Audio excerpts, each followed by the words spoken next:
আসসালামু আলাইকুম এভরিওয়ান, সবাই কেমন আছেন? আশা করি সবাই ভালো আছেন। আপনাদের দোয়ায় আমরাও ভালো আছি। তো ঈদ হয়ে গেছে অনেক দিন হলো, বাট আমরা এখনও ঈদের পর কোথাও ঘোরাফেরা করি নাই। সো একদম বোর ফিল করতেছিলাম। তো আজকে যেহেতু আমার বরের আপডেট ছিল, আমি তাকে বললাম চলো বাইরে থেকে ঘুরে আসি, কারণ ও সবসময় ভয় পায় আমাকে বাইরে নিয়ে যেতে, যেহেতু আমি অসুস্থ। সো বাইরে গেলে প্রবলেম হতে পারে, এজন্য বাইরে নিতে চায় না। তারপর আবার ভাবলো যে যেহেতু অনেকদিন বাসায় বসে আছে, সো আমার খারাপ লাগতে পারে, এই জন্য আবার বললো আচ্ছা চলো তোমাকে বাইরে থেকে ঘোরায় নিয়ে আসি। সো আমি দেখতেই পাচ্ছেন অত বেশি সাজগোজ করতে পারি না। তো সাজগোজ না করতে পারলেও কি হয়েছে, যেহেতু মেয়ে মানুষ একটু হলেও তো কলম পেন্সিল মুখের উপরও ঘোরাতে হবে। সো আমার যতটুকু যাচ্ছিল ততটুকু দিয়ে আমি হালকাভাবে একটু রেডি হয়ে নিলাম। সো এখানে দেখতে পাচ্ছেন আমার বর কিন্তু ছিল আমার পাশে, আর ও কিন্তু আমাকে বলতেছিল কিভাবে কি করতে হবে। যদি আমি হালকা পাতলা মানে বুঝি যে কোনটার পর কোনটা ইউজ করতে হবে, তারপর একটু ট্রাই করতেছিলাম আর ও আমার সাথে মজা করতেছিল। তো সব কিছু ও আমাকে বলতেছিল খুব যেন বেশি বেশি লাগে না, হালকাভাবে রেডি হতে। সো অলরেডি আমি রেডি হয়ে গেলাম এখানে। তো রেডি হওয়ার পর এই যে হাতে একটা ব্যান্ড পরে নিলাম, এটা আমার খুব ভালো লাগছিল, এই জন্য পরে আমরা নিচে এসে বাইক নিয়ে বের হয়ে গেলাম। তো অনেক বেশি দূরে যাব না, কাছে কোথাও যাব। আর যেহেতু মানে অনেক বেশি গরম, এই জন্য আমরা ভাবতেছিলাম যে একটু যেখানে সবুজ ঘাসপালা বা বাতাস আছে ওইখানে একটু ঘুরতে যাব। তো যেহেতু আমাদের বাসার আশেপাশেই কিন্তু এই যে দেখতে পাচ্ছেন, এই জায়গাটা আপনারা সবাই চেনেন, সোহরাওয়ার্দী উদ্যান। এখানে চলে গেলাম, আর এখানে এসে বাইক থেকে নেমেই দেখলাম এখানে মানে নৃত্যশিল্পীরা নৃত্য করতেছে। তো আমাদের খুব ভালো লাগলো, ওখান থেকে একটু শ্যুট করে নিলাম। দেন হচ্ছে এখানে কিন্তু সোহরাওয়ার্দী উদ্যানে খুব সুন্দর একটা পুল আছে, এখানে আমরা পা ভিজিয়ে নিলাম। বাট পানি যদি ঠান্ডা হইতো অনেক বেশি ভালো লাগতো, আরাম লাগতো। বাট পানিটা অত বেশি ঠান্ডা ছিল না, যেহেতু রোদ ছিল। পানিটা কিন্তু হালকা একটু গরম ছিল, তো অত বেশি ভালো লাগে নাই। হালকাভাবে পা ভিজিয়ে আমরা উঠে গেলাম। দেন হচ্ছে বাইরে যাব, আর বাইরের খাবার দাবার কিছু খাবো না এমন তো হয় না। আর এগুলো যদিও আমি অত বেশি পছন্দ করি না, বাট আমার বর কিন্তু এই রাস্তাঘাটের খাবারগুলো খুব বেশি পছন্দ করে। সো ওকে কোম্পানি দেওয়ার জন্য কিন্তু আমাকেও খেতে হয়, নাহলে ও দেখা যাবে একা একা খাবে না, এই জন্য ওকে কোম্পানি দিতে আমাকেও খেতে হয়। সো আমরা খেয়ে নিলাম ঝালমুড়ি। ঝালমুড়িটা খারাপ ছিল না, মজাই ছিল। সো ঝালমুড়ি খেতে খেতে আমরা এখানে গল্প করতেছিলাম। আশেপাশে যে একটা বাতাস ছিল, বাতাসটা এত বেশি ভালো লাগতেছিল বলার মতো না। যারা অনেক দিন ধরে ঘরে বসে আছেন, একটু বের হয়ে এরকম খোলামেলা জায়গা থেকে ঘুরে আসবেন, দেখবেন মনটা ফ্রেশ হয়ে যাবে আর অনেক বেশি ভালো লাগবে। তো চারপাশে আমরা এভাবে ঘুরে ফিরে দেখতেছিলাম। দেন হচ্ছে এখানে আরও অনেক সুন্দর সুন্দর গাছপালা ছিল। অনেকেই হচ্ছে জায়গায় জায়গায় বসে বসে গান গাচ্ছিল সবাই মিলে, ফ্রেন্ডরা মিলে। সো এগুলো দেখতেও অনেক বেশি ভালো লাগতেছিল।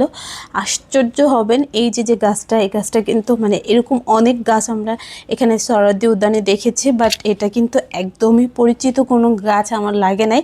যদি আপনারা কেউ চেনেন তাহলে অবশ্যই বলবেন এটা কি গাছ বা কি ফুলের গাছ, কারণ ফুলটা অসম্ভব সুন্দর ছিল, আমার খুবই ভালো লাগছে। বাট এই ফুলটা আমি আগে কখনো দেখিনি, হয়তো বা আগে কখনো আমার চোখে পড়ে না, এই জন্য আমি দেখিনি। বাট এখানটা খুবই ঠান্ডা ছিল এবং অনেক অনেক বেশি বাতাস ছিল। তারপর আমরা ঘাসের উপরে বসলাম। দেন ঘাসের উপরে বসবো, চা খাবো না এমন তো হবে না। সো এখানে একটু রং চা ট্রাই করলাম। আর মনে হচ্ছিল যে মানে কি বলবো, মানে মানুষ প্রেম করলে যেরকম ঘাসের উপরে বসে বয়ফ্রেন্ডের সাথে কথা বলে, ওইরকম মনে হইতেছিল। মনে হচ্ছিল না যে আমি আমার হাজব্যান্ডের সাথে আছি, মনে হচ্ছে কারোর সাথে প্রেম করতেছিলাম। আর ঘাসের উপরে বসবো, বাদাম খাবো না এমনটা তো হবে না। সো আমরা এখানে বাদামও নিয়ে নিলাম। এটাও খুব ভালো লাগছে, মানে অনেক দিন পর বাইরে বের হওয়ার পর মানে এগুলো যে এত বেশি এনজয় করা যায় বলার মতো না। সো আপনাদের কাছে রিকোয়েস্ট থাকবে যারা শহরে আছেন তারা এরকম একটু ঘোরাফেরা করবেন, দেখবেন অনেক বেশি ভালো লাগবে। সো আমরা গল্প করতেছিলাম, একটু একটু ভিডিও করতেছিলাম।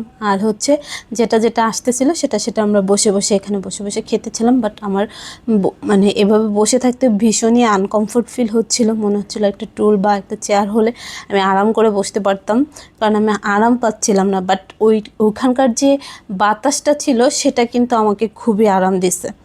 তারপর আমরা এখান থেকে পানিপুরি খেয়ে নিলাম, বিকজ এখানকার যে পানিপুরিটা এটা কিন্তু অনেক বেশি মজা হয়। আর পানিপুরি খাইতে গেলে আমার ছোটো বোনের কথা মনে পড়ে, কারণ ও অনেক বেশি পছন্দ করে। এটা বলার মতো না যে ও কী পরিমাণ পছন্দ করে। এই মামা কিন্তু এটাতে বোম্বাই মরিচ ইউজ করতেছিল, বাট বোম্বাই মরিচটা অত বেশি ঝাল ছিল না, কিন্তু বোম্বাই মরিচের যে ফ্লেভারটা ছিল এটা এত বেশি ভালো লাগছে বলার মতো না। হয়তো বা আমি অনেক দিন পরে খাইছি বলে আমার কাছে এত বেশি ভালো লাগছে। আর এই ধরনের খাবার অত বেশি খাইতে আমার ভাল লাগে না। অনেকেই মেয়েরা অনেক ফুচকা বা পানিপুরি এগুলো অনেক বেশি পছন্দ করে। হ্যাঁ, আমি অনেক পছন্দ করি, বাট আমার হচ্ছে খাইতে কেমন যেন লাগে রাস্তাঘাটের খাবার।